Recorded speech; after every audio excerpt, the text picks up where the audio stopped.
Өткен отырыста комиссия жаңа конституция жобасын жариялауды ұсынды. Конституция жобасы жарияланған сәттен бастап, қоғамдық талқылау айтарлықтай жандана түсті. Азаматтардың өтініштері мен ұсыныстары е-өтініш платформасына әлі де келіп түсуде. Қазіргі таңда олардың жалпы саны 4000-нан асты. Ұсыныстар тек азаматтардан ғана емес, сарапшылардан да келіп жатыр.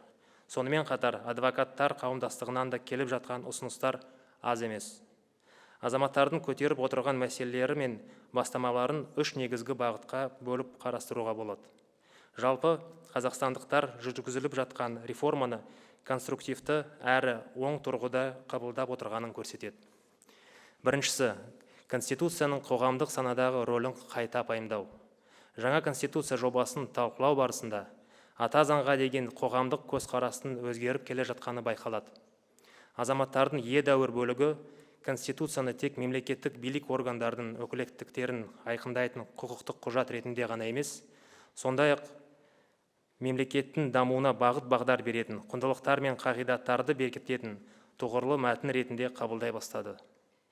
Азаматтардың ұсыныстарында конституциялық нормалар нақты қолданбалы сипатқа ие болып, күнделікті өмірге, әлеуметтік әділеттілікке және мемлекеттік шешімдердің сапасына тікелей ықпал етуі тиіс деген үміт айқын көрініс тапқан.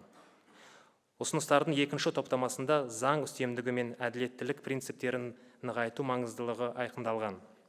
Сонымен бірге, баршаның заң алдындағы теңдігі және институттарға деген сенім негізінде заң мен тәртіп қағидатының бірізді жүзеге асуына ерекше мән беріледі. Азаматтардың едәуір бөлігі үшін ата заңда адам құқықтары мен бостандықтардың басымдығы қалай бекітіледі, азаматтарды заң алдында қорғаудың түсінікті әрі біркелкі ережелерін қалай қалыптастыратыны маңызды болып отыр. Осы тұрғыда Конституция жеке адамның еркіндігі мен ұлттық мүдделер арасындағы тепе-теңдікті қамтамасыз ететін құрал ретінде қарастырылады. Мүдделер теңгерімі мәселесі халықты тек адам құқықтары мен бостандықтары аясында ғана емес, сондай-ақ халықаралық міндеттемелер, ұлттық мүдделер заңнама тұрғысынан да ойландырады. Нәтижесінде қайсысына басымдық берілуі тиіс деген сауал туындайды. Бірін екіншісіне тәуелді етіп қоймаймыз ба деп күдік те бар. Қоғам қазіргі ұсынылып отырған өкілеттіктердің бөлінісі аясында билік тармақтарының арасындағы тепе-теңдікке қатысты сұрақтар көтеруде. Қоғам өз билігін саяси билікке табыстағандықтан президент, құрылтай, Қазақстан халық кеңесі арасындағы өкілеттіктердің бөлінісі қандай болмақ деген сұрақтарды кездеседі. Сондай-ақ бірқатар азаматтар мемлекеттік тіл мәртебесіне қатысты мәселеге назар аударуда.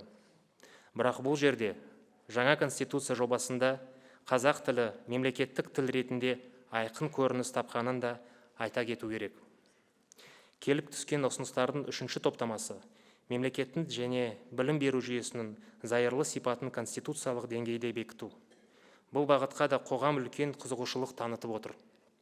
Қоғамда ұзақ жылдар бойы дінді мемлекеттен институционалдық тұрғыда ажырату қажеттігіне қатысты сұраныс қалыптасты. Осындай қоғамдық сұранысқа жауап ретінде Конституция дінді мемлекеттен бөлу қағидатын айқындай отырып, конституциялық құрылыстың негіздерін қорғау мақсатында діни ұйымдардың қызметіне белгілі бір шектеулер қоюды көздейді. Конституция жобасында зайырлылық, адами капиталға, адами мен ғылым мен инновацияға басымдық беретін білім берудің заманауи жүйесін дамытудың қажетті шарты ретінде белгіленеді. Бұл елдің әлеуметтік экономикалық дамуының ұзақ мерзімді сын қатерлеріне төтеп беруге керек қадам.